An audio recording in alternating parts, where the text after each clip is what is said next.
Hello, Cancer, Sun, Moon, Rising, and Venus signs. Kamusta kayo? Sana po yung nasa mabuti kayong kalagayan. Welcome back po sa Star Tarot. At kung bago kayo dito, welcome din po kayo. Please subscribe, like, share my videos, and leave me a comment kung nakaresonate kayo. So, first card ninyo, signs. Ayan. Sabi dito, your future positive direction will reveal itself. Any doubts and confusions will soon disappear. Napakaganda. Nagpapakita ito, nagpaparamdam sa iyo ang divine, no, of His guidance para sa inyo. So, you are being sent siguro signs, symbols, synchronicities to guide you, no, towards the right path. Ito yung gagabay sa'yo kung saan kayo dapat papunta. No? Kaya pay attention to that signs, symbols, and synchronicities.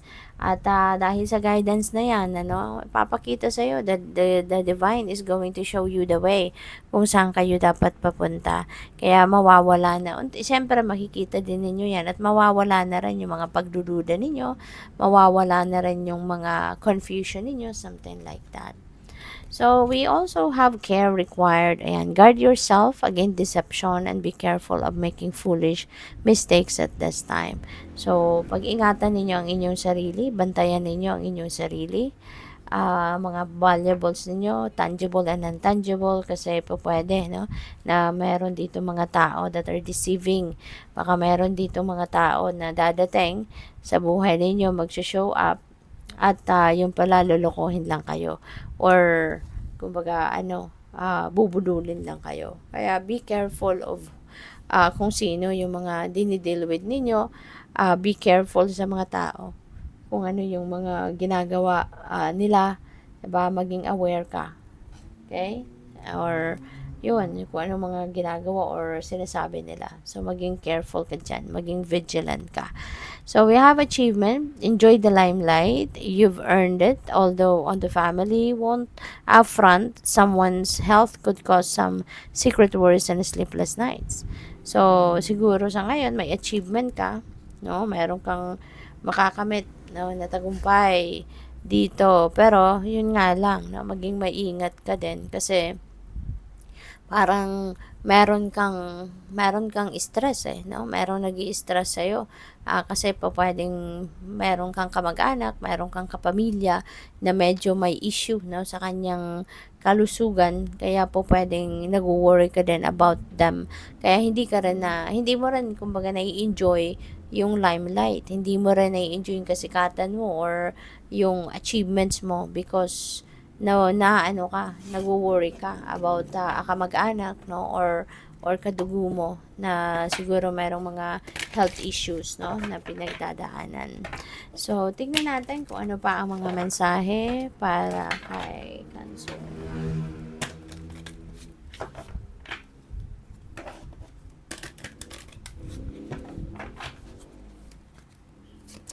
So, we have the Four of Autumn. Ayan. So, this is a very important reminder para sa inyo, Cancer, to manage your resources wisely. Manage your money wisely. Kasi, syempre, pinagsikapan mo yan, pinagtrabahuan mo yan. So, dapat lang, diba, na pag-ingatan mo to, ayusin, no? Magkaroon ka ng disiplina sa pagmamanage ng inyong pera. Magkaroon ka ng disiplina sa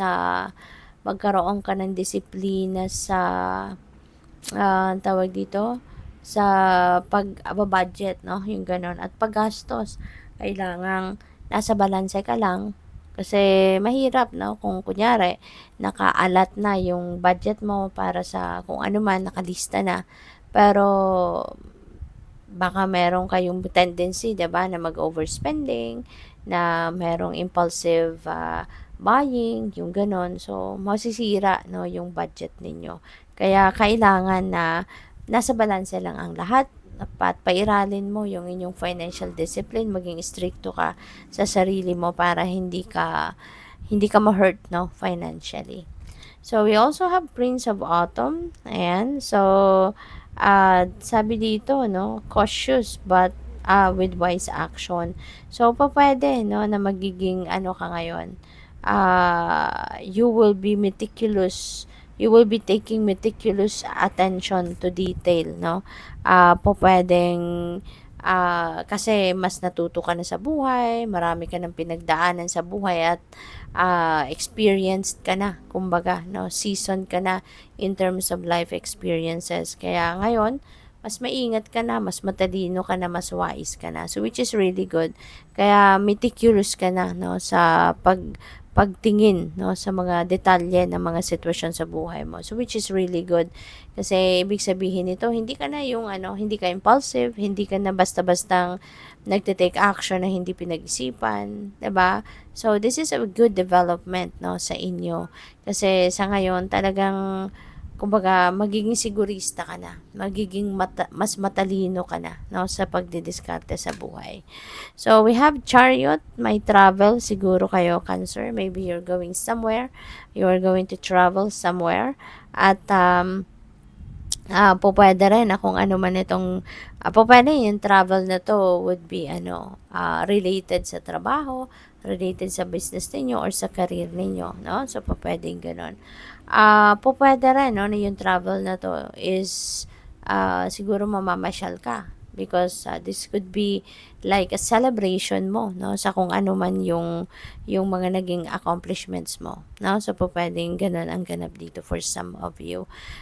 Pwede rin na meron naghihintay sa inyo dito na tagumpay, sa kung saan ka man papunta, sa kung ano man ang gagawin mo or ano man yung mga balak mong gawin, you know. So this is definitely time of determination. Parang mas magiging masigasig ka, mas magiging masipag ka, 'di ba? Kasi nga pwedeng galing ka na sa achievement at meron kang pupuntahan pang panibagong, siguro kung ano man itong sisimulan mo, mas confident ka na rito kasi meron kang achievement. So, galing ka sa tagumpay, so mas magiging confident and assertive ka, no, sa mga susunod mo pang gagawin. Kaya, good luck din sa'yo. So, thank you for watching. Love and light. Namaste.